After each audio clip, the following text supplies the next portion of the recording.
Hello, welcome to Alcohol, Drugs, and Us. This is our premiere show, Yes. and we are here to We're talk. back. We're here to talk about stigma tonight. We're here to talk about stigma tonight, and I'm just excited that we are able to share. We're able to share about a very important word in the field. Um, we hear that word, right? Yeah, We yeah, hear yeah, stigma, yeah. and sometimes it really hinders people It's from progress, yeah recovery. from progress, Yeah, from recovery, all that. yeah. And so we're gonna get into the topic. We'll give folks a couple of minutes just to kind of come on in here.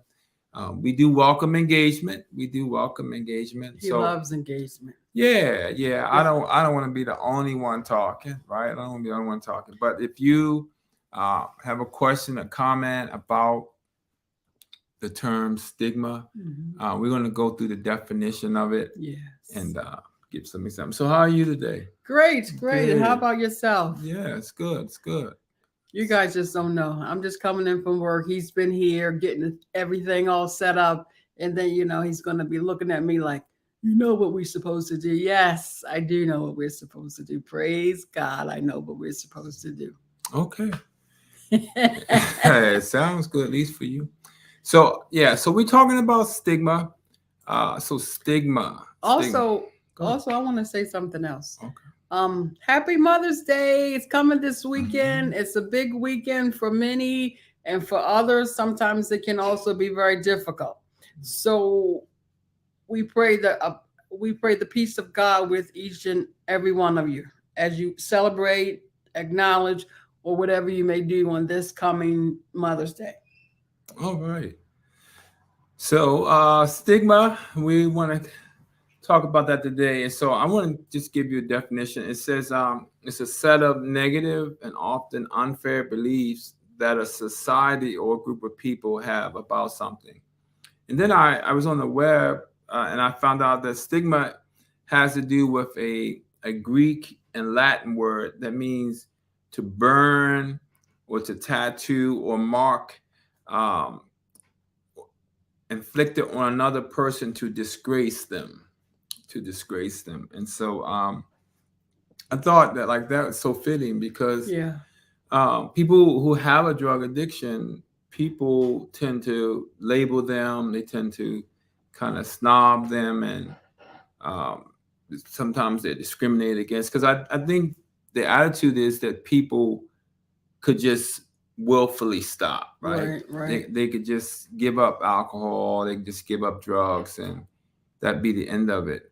right. But it's not just um with substance abuse. Mm. No, people have attach stigmas to all kinds of things that a lot of times is things that we can't change, like our race, like if Hmm. we're mentally ill, or if we were born with a certain birth defect or something like that. People tend to stigmatize those things that they find to be unfavorable, those things that they find a way to kind of shame you. I mean, how can you shame me about my race?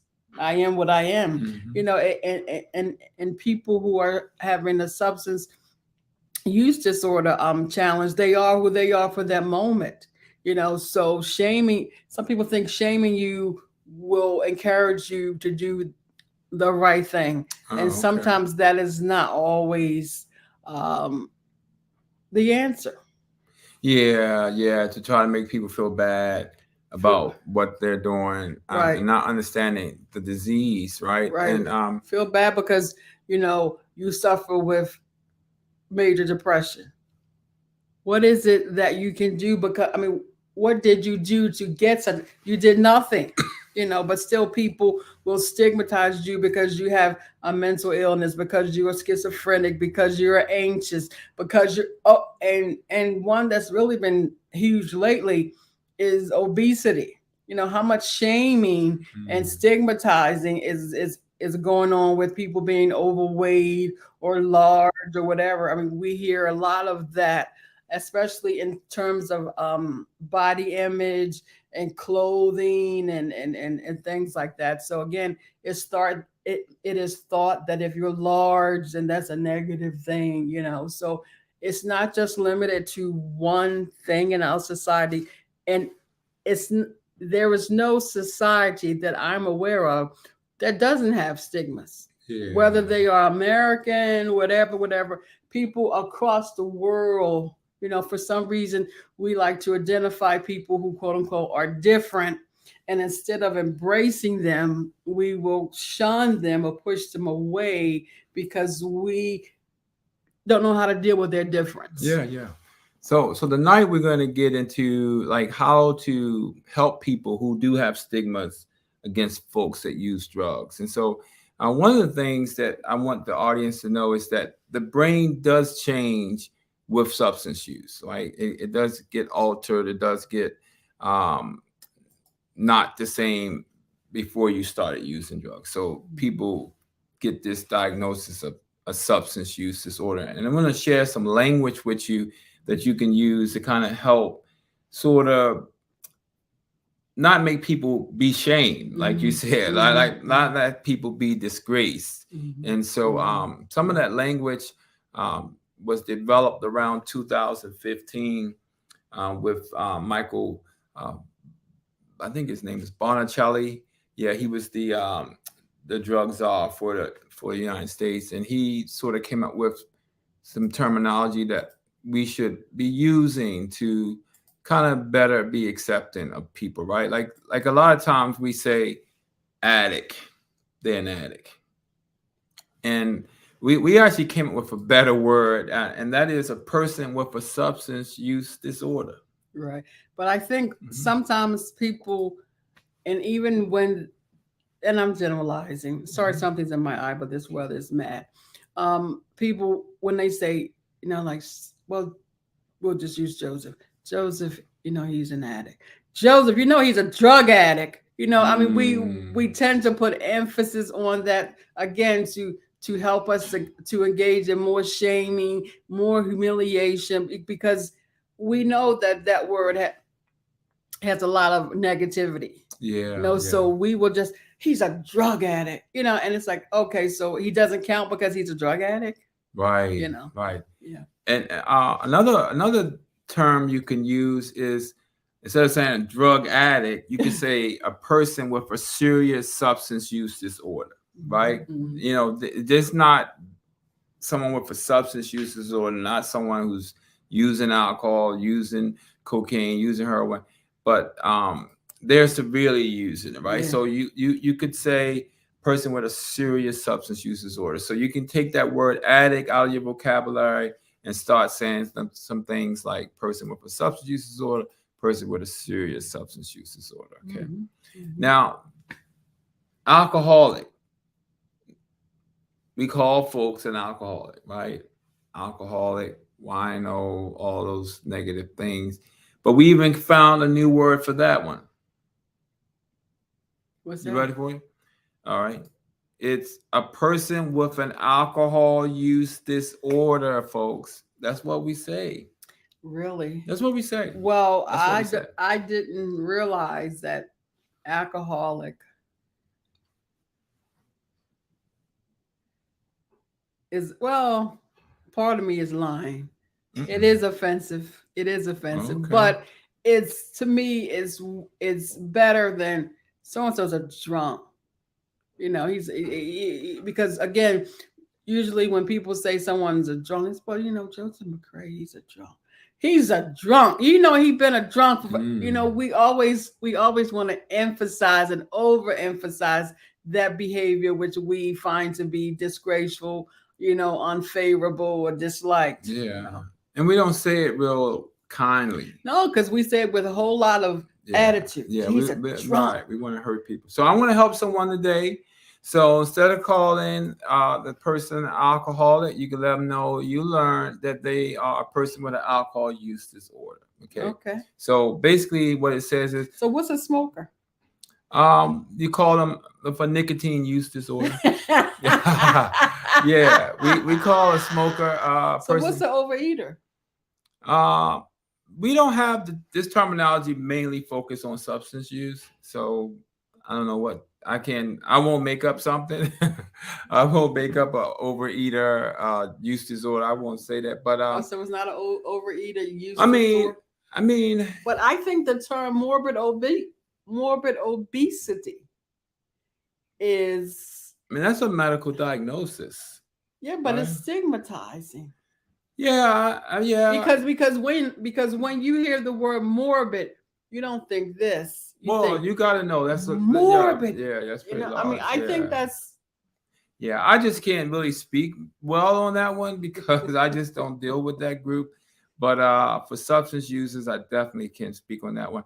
And then sometimes we can also use a person with a serious alcohol use disorder.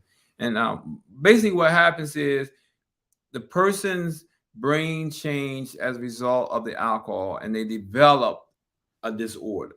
So it's easier to say that the substance brought on this change in this person than to say this person just willfully is an alcoholic. They just an addict, meaning that they elected to just kind of become this really terrible person that's not really regarded by society.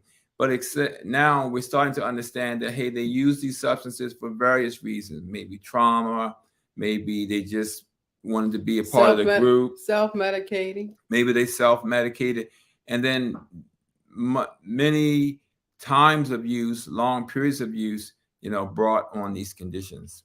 But also, I mean, this is not exactly in the realm of substance abuse, but it's like you said, people's person's minds are altered. It's almost like a person who has dementia.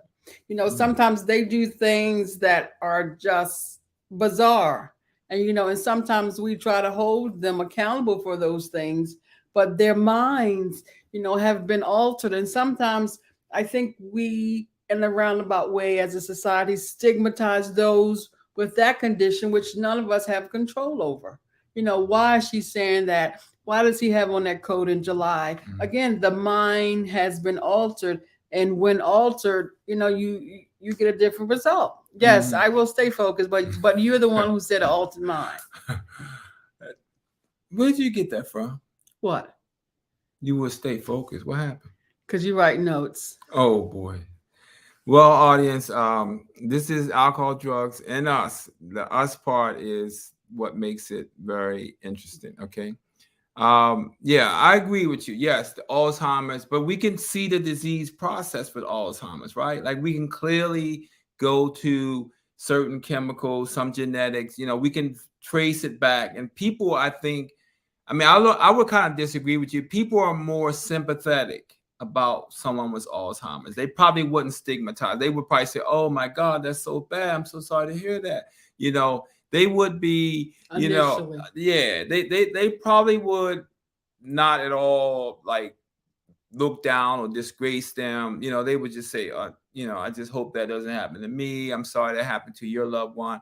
But I think when you hear about someone with an alcohol use disorder, substance use disorder, I don't think they say, oh, that's terrible. They say they gotta get this up together. They should just stop. Why they doing this to you? Why they messing up the family and shaming everybody.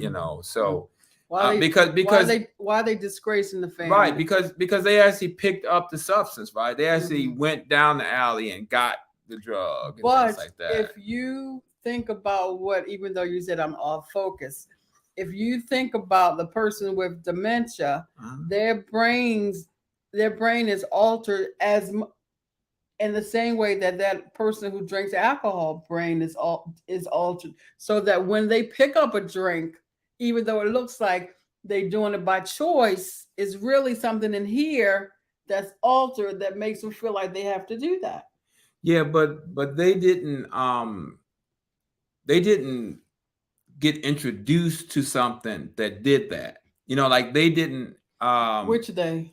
The Alzheimer's person didn't drink alcohol, they didn't take cocaine or take heroin, and as a result of it, it began to change their brain. And even though their brain was changing and their life was becoming unmanageable, they didn't continue in that behavior. You know what I'm saying? Because they were not initially engaged in any behavior, right? Yeah, I mean, Okay. I mean, yeah. I get it, but I think if you put on those Alzheimer's glasses, as you said, people are not as mean and malicious to those people. So if you could maybe not put on those full glasses, but see things in a similar way, then we wouldn't be so hard on people with these use disorders.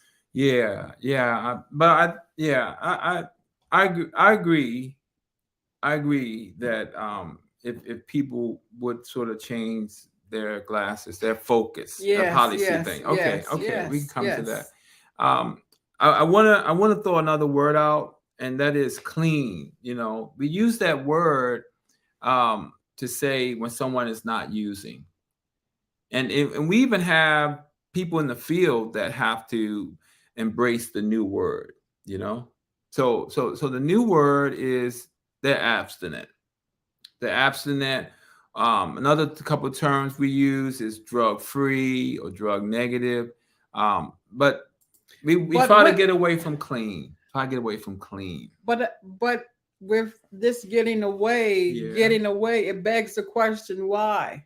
Because those terms. Or I guess what I want to say is what precipitated the getting away of the old vocabulary. Because it just fed into it just promoted the negative attitudes people had. You know, if you're clean, Then your thought, wow, that's good. But then what if you're dirty, right? I mean, that's derogatory, you know, like, oh, oh, you're dirty. I mean, no one wants to be dirty. Not a grown person, wants to be called dirty. Oh, or a counselor say, oh, my patient is dirty.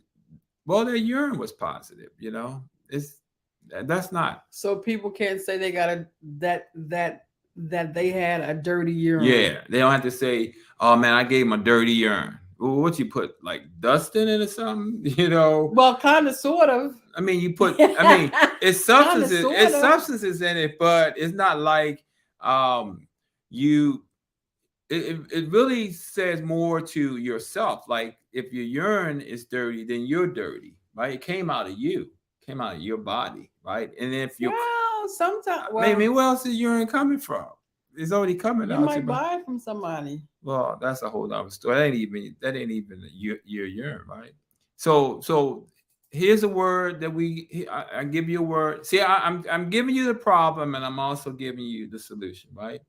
So so dirty, the word that replace that is you're actively using.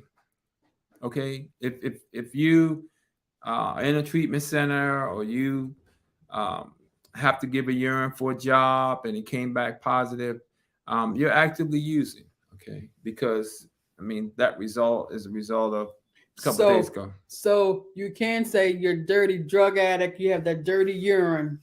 No, you can't say That that. would be so No, inappropriate. you can't say that if you watch this, if you see the podcast or hear the podcast, you can't say that anymore because someone just introduced you to better language, right? Yeah, You got to yeah. stay away from that. And then here's another term you can also say: they're positive for substance use, which I like that one. Positive for substance use. And also want to let you know, if you're out there in the audience, if you got a comment you want to share, do that. It's not just all about us.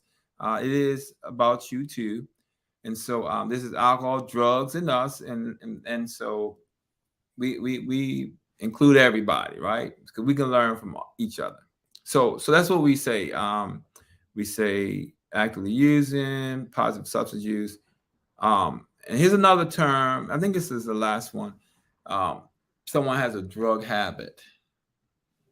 Yeah, someone has a drug habit. So I also sent a information in the comment section about stigma and how to overcome it and all that kind of stuff too, so you can kind of read too. But just now, as we talk, a drug habit. What do you think is the word that we use to kind of the wording we use to sort of replace that you have a drug habit?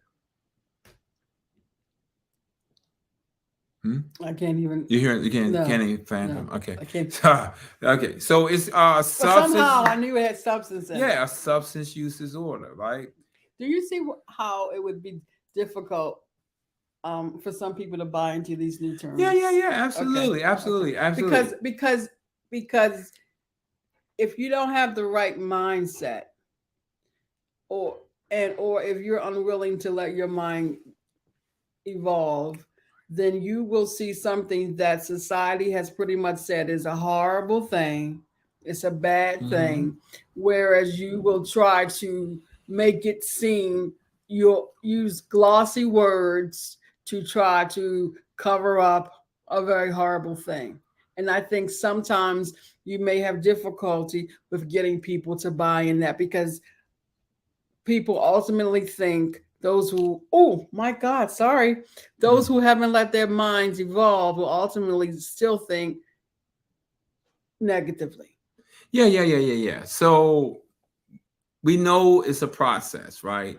But you have to begin somewhere. Mm-hmm. And I was on a committee for 3 days with a whole bunch of people, doctors, social workers, nurses. We were all trying to come up with ways to uh, help reduce stigma. We came up with all these different ideas, how to approach it, commercials, because it's a wall that's been up for a long time. And we have done the research and found that when better terminology is used, better language is used, people are more accepting. They feel like people care about them. They feel like they are somebody, that they are important. We like to say the diabetic, or the person who has diabetes, a person who has hypertension. That's all we basically are saying. The person who has a substance use disorder, right? You know, But sometimes we say that, as you said, the diabetic, and sometimes we say the hypertensive. right. But you can say I I have hypertension, right? You So know, you can say, I have I substance have a use. substance use disorder, right? I have I have diabetes, Mm-hmm. Um, you don't have to say, like I'm a diabetic. But we may say that, but you could say I have this disease, I have this problem. And that's all we're trying to say, instead of saying like I am a drug addict. I Mm-hmm. am an alcoholic. But Mm-hmm. instead, I have an alcohol use disorder. I Mm-hmm. have a situation that when alcohol gets in my system, I get buck wild, I get crazy, But chemistry sometimes, gets out of order, but all kinds of stuff. sometimes you don't physically get buck wild. No, you don't. I mean, it affects everybody differently, the substance. But one of the things that it does do when you get in a diagnosis of an alcohol use disorder, because that could be mild, moderate, it could be severe, it does change your ability to how you manage life. Okay. There is going to be some disruption in your ability of managing life, either at home or at work or in your health. And like I said, it's going to be varying various degrees. It may be a mild alcohol use disorder. It may be a moderate. Maybe you are able to go to work. And that's why we get into that whole functioning thing. But I've learned that there's a level of functioning. Are you functioning at your full potential because of alcohol? Maybe you're probably not functioning at your full potential, but to everyone else, it look like you're functioning, right?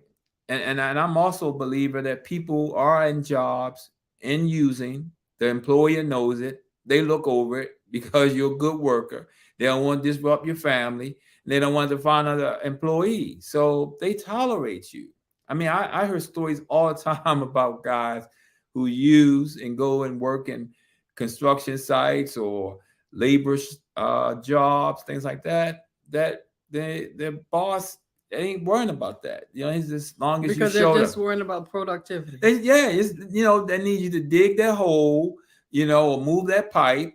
You know, Hopefully Yeah, you don't fall on you because you're or under the influence or something. or if they moving that pipe on your block or in your house, the pipe not move right, and then something Yeah. happens as a result. Right.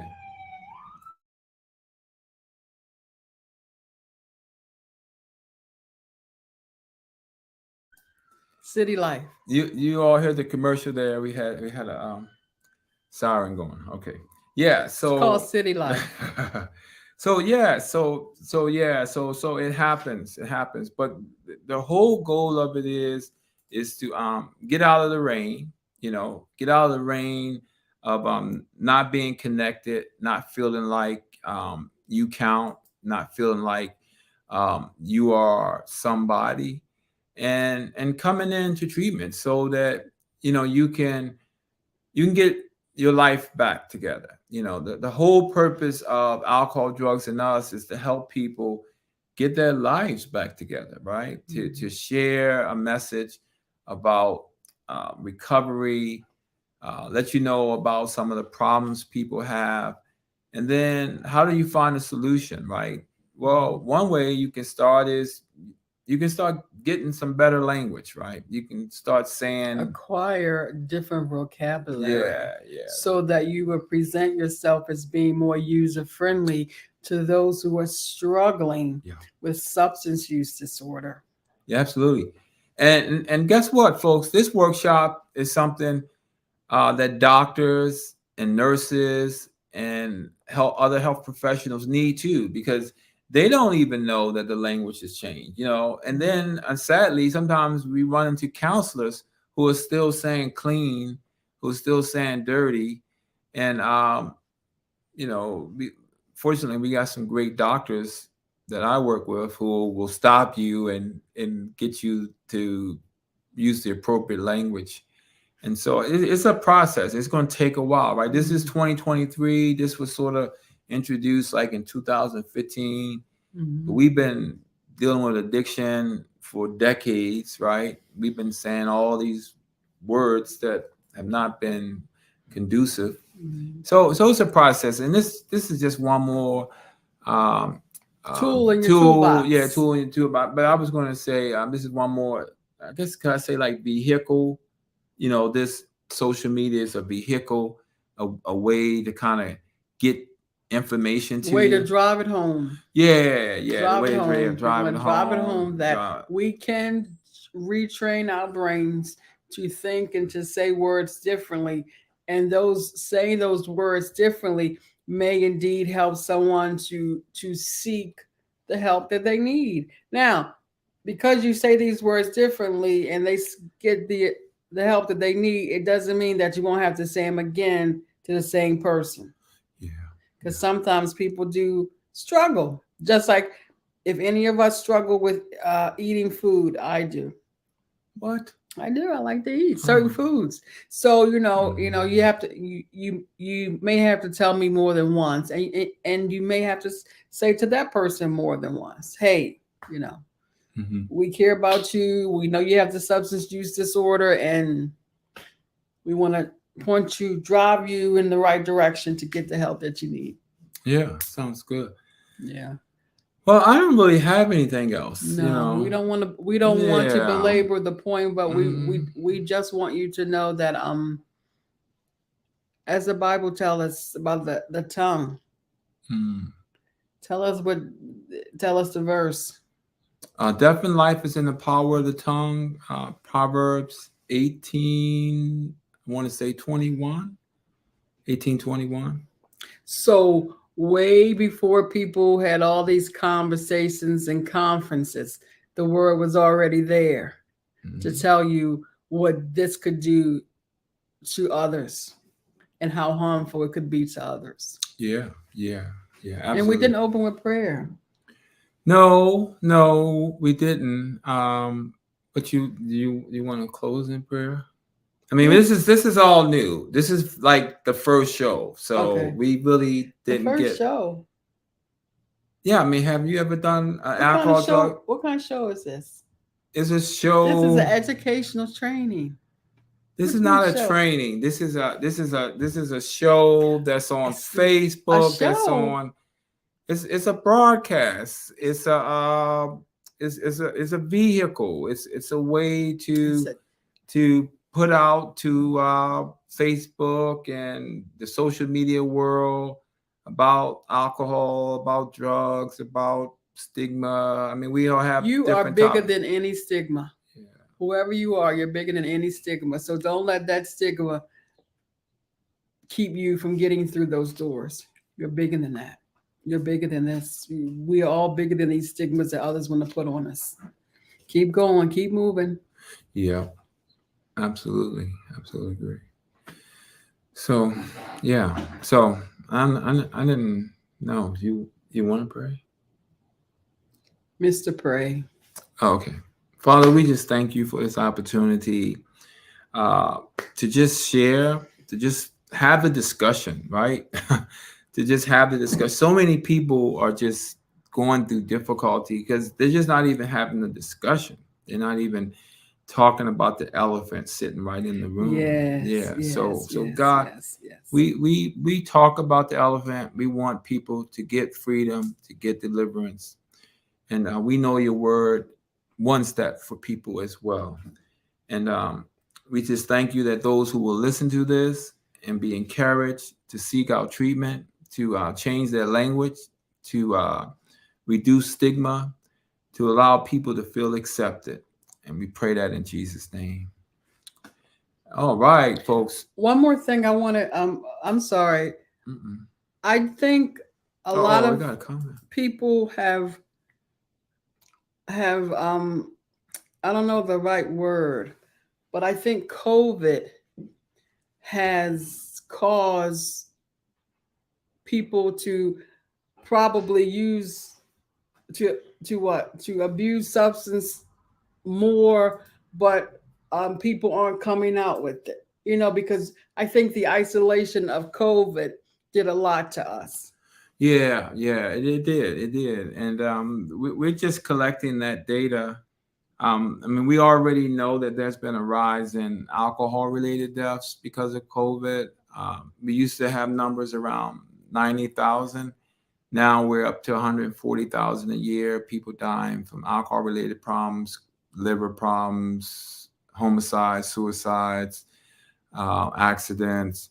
We also know that opioid overdoses has increased because of COVID.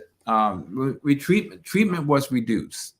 Okay, that was one problem. Also, people isolated, and isolation restricted them from being able to seek out help, right? Yes, yes, For yes, and for people to be able yes, to know that they was even having a problem. yes, yes, yes. When everything else closed, liquor stores did not close, and so people had access. They had Yes, access, and so the treatment world is trying to rebound and yes, yes, get people in treatment. yes. And but strangely, I don't see like treatment centers packed with people. I mean, even residential places, outpatient places, they're just not packed. I'm not sure like what that's all about. Like, Yes, yes. have people just reserved the idea that I'm just gonna stay in this addiction Right, or right, what? right, right. And I know like we've had the commercials about it and things like that, and we try to push it, but I don't see like this huge overflow of people seeking treatment. And when the weather's good, that makes it even more difficult because people couldn't live out on the streets. They don't have uh, uh, a problem with that. But we got some comments here. Let me take some of these. Uh, Nelby said, "Thank you guys, great work." And then Kim Bryant says, "I love this, seeing a nurse and social worker trying their best to help us. Powerful. Keep up the good work. Thank you for encouragement, both of you." Yeah. So, yeah, COVID. I mean, we blame everything on COVID, right? Yeah. Yeah, but I But think but I think definitely COVID did something with the substance use and yeah, mental illness too. It really yeah. the biggest word I just think it just isolated people. It just isolated them. It caused a lot of anxiety. So you could have your drink at home and no Yeah. one could really see Yeah. you And or or even know that you were developing a And disorder. right, and people were really afraid, right? I mean, people were afraid to come out. People were afraid to get COVID. Um, and the one thing they could do is go to the store, get their alcohol, Mhm. come back home, watch their TV, eat their Mhm. food. The government was throwing all kind of money out there for food. Don't blame it on the government. Well, I'm just Don't saying. I blame mean, it on the some of government. those things made it much more accommodating for you to continue. And so we're still wrestling with that. I mean, we're only 3 years since COVID was Right. kind of brought to And I our think country. one day in the future, we're going to do a little, we're going to gather some info and talk about that, huh? Oh, we are. I think it's a great topic because I think now, especially since now the COVID restrictions from the federal government are all being lifted, and any kind of protections that were there or thing, they're all going to, I mean, this summer the roof is coming off of so many things. So I just think we will have an abundance of things to talk about. Yeah, you know what? It sounds good. I like to bring a guest. You know, I Yeah. like to bring a guest in who can kind of speak from the COVID Yeah, point of maybe view. We'll find somebody. Doctor from Cam. Oh, we had him before, Uh, Dr. Hayes. Hayes. He's a Yeah. great man. But I'm looking for somebody maybe who has looked at COVID and as it relates to substance use. Like I mean, Yes, yes, that's yes. all they were into Yes, doing. yes. Look Well, at that this well, number, that number, and they could well, just like you kick it work. out like pop, pop, pop. Yeah, but you work at the place that was on CNN nightly with the COVID count. Johns Hopkins had the COVID count yeah. running nightly. Right. I mean, I work with some great doctors and have seen some of the infectious disease doctors. But can they also convey how that affected substance use? You know what I'm saying? Mhm. And I'm sure someone has done the research. They probably got the paper out there. Yeah. It's just a matter of connecting them and asking them to be a guest to kind of share with us. Yes. But I mean, overall, the research I've kind of come across, it's just unfortunate. that big isolation just really really did it. And then access to care, two big problems: isolation and access to care. You just couldn't get care. I mean, people were going to bring you in their center and get COVID. And I think even in the hospitals now, we're starting to see people come in, and it's like, oh my goodness, where have you been? Well, of course, we were all, but they're coming in with a multitude of ailments because no one went out. Yeah. So yeah, that's a good thing. He's writing me notes. Stop. All right. I didn't. I have to be the engineer here, as well as the host. So we just want to thank you all. Appreciate your encouragement. Appreciate your words. We will be back. We're going to do this the second Thursdays of the month. We'll see how things flow, and maybe we might add another day out of the month. I am thinking about another day, but I won't say anything now. Yeah. But because I think a month is a long time to kind of wait to kind of hear information. So we'll juggle it around, see how it works. But appreciate you all, and definitely stop. I'm gonna see. No, he's stop. Tell him stop. Folks, we got to go. This okay. Thank you. Have a great evening. Great evening.